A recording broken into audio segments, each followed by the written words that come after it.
Hey, salut à tous, j'espère que vous allez bien et aujourd'hui on se retrouve pour la troisième et dernière partie de cette série de vidéos sur les jeux Pokémon Écarlate et Violet et on attaque tout de suite les nouvelles mécaniques par la terracristallisation.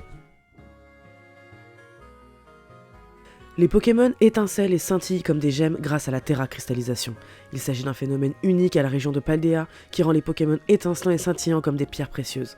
Lorsqu'un Pokémon se terracristallise, un joyau terracristal apparaît sur sa tête à la manière d'une couronne et son corps brille comme une gemme.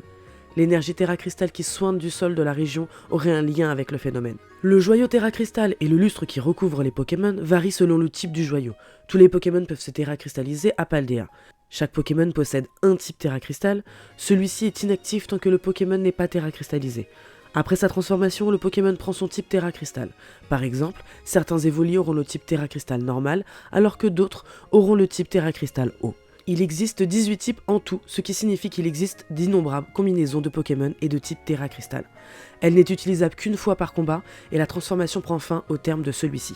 Vous aurez besoin d'une orbe terracristal pour terracristalliser un Pokémon. Lorsque vous l'activez, votre orbe consommera la totalité de son énergie et vous devrez attendre qu'il se recharge pour pouvoir l'utiliser à nouveau. Vous pouvez recharger votre orbe en touchant des cristaux débordant d'énergie terracristal ou en vous rendant dans un centre Pokémon.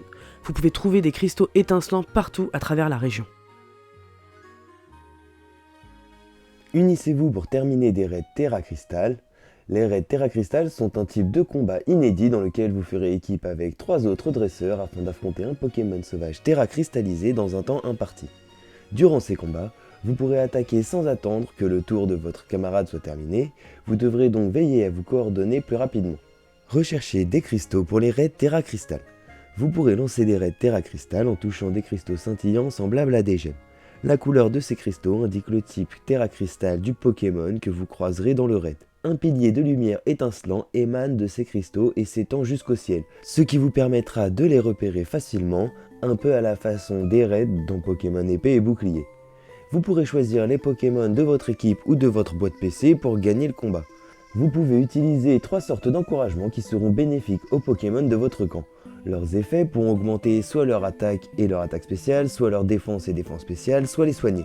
Vous pouvez utiliser jusqu'à 3 encouragements par raid terracristal.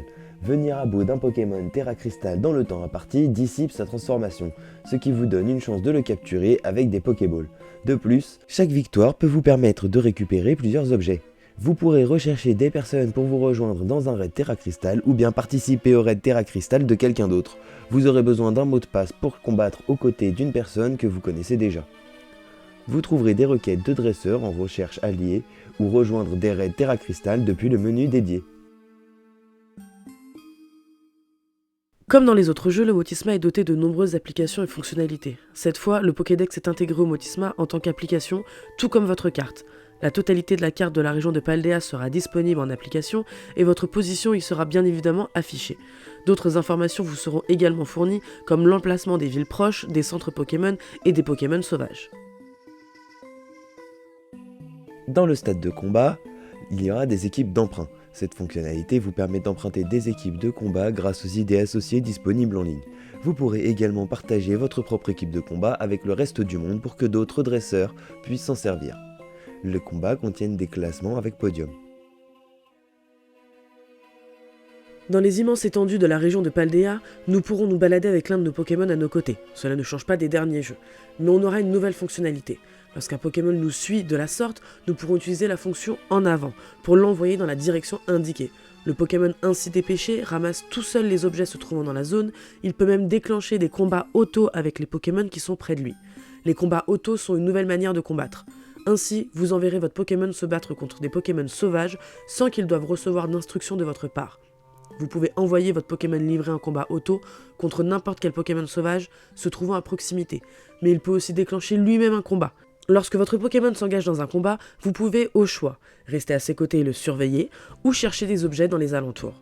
En mettant KO des Pokémon sauvages lors d'un combat auto, votre Pokémon peut aussi gagner des objets et des points d'expérience. Les machines à CT. Un appareil utilisé pour créer des CT. Vous pourrez utiliser vos points de ligue, PL, et les échantillons laissés par les Pokémon sauvages après un combat pour confectionner des CT. Les PL peuvent être obtenus en avançant dans l'histoire, ou en échangeant des échantillons de Pokémon. Cherchez les capacités que vous souhaitez enseigner à vos Pokémon dans la machine à CT et essayez de créer les CT correspondantes. La sélection de CT disponibles s'étoffe au fil de votre aventure. Les CT sont à usage unique, mais si vous possédez les PL et les échantillons nécessaires, vous pourrez en créer autant que vous souhaitez grâce à la machine à CT. Réfléchissez soigneusement aux capacités que vous souhaitez enseigner à vos Pokémon pour renforcer votre arsenal stratégique. Nous pourrons pique-niquer presque n'importe où, contrairement aux anciens jeux où il fallait qu'on trouve des campements. On pourra choisir les motifs de nos nappes, nos verres, nos bouteilles et autres objets afin de personnaliser notre mise en place. Lors d'un pique-nique, les Pokémon de notre équipe ainsi que les Pokémon légendaires qui nous accompagnent, à savoir Koraidon ou Miraidon, sortent de leur Pokéball. Nous pourrons préparer toutes sortes de sandwichs durant les pique-niques. Il nous faudra tout d'abord décider de la garniture, des condiments à utiliser, ainsi que de la pique qui nous permettra de maintenir le résultat final en un seul morceau.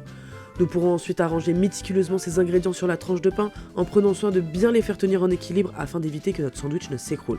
Lorsque nos Pokémon mangent les sandwichs, ils ne récupéreront pas uniquement des points de vie, ils pourront aussi profiter de divers effets utiles pour notre aventure. Vous pouvez également pique-niquer à plusieurs. Rapprochez-vous simplement du pique-nique d'une autre personne avec vos amis pour y participer avec vos Pokémon. Vous pouvez prendre des photos de groupe ou préparer des sandwichs à plusieurs afin de rendre ces pique-niques encore plus amusants. Vous pourriez même tomber sur un œuf de Pokémon pendant que vos Pokémon jouent ensemble. Débarbouillez vos Pokémon. Dans cet opus, vos Pokémon peuvent se salir. Après avoir voyagé ou combattu à vos côtés, vous pourrez les toiletter lors des pique-niques afin non seulement de les nettoyer, mais aussi de restaurer leur point de vie et ainsi renforcer vos liens. Nous pourrons personnaliser notre apparence et notre coupe de cheveux pour changer de look à notre guise.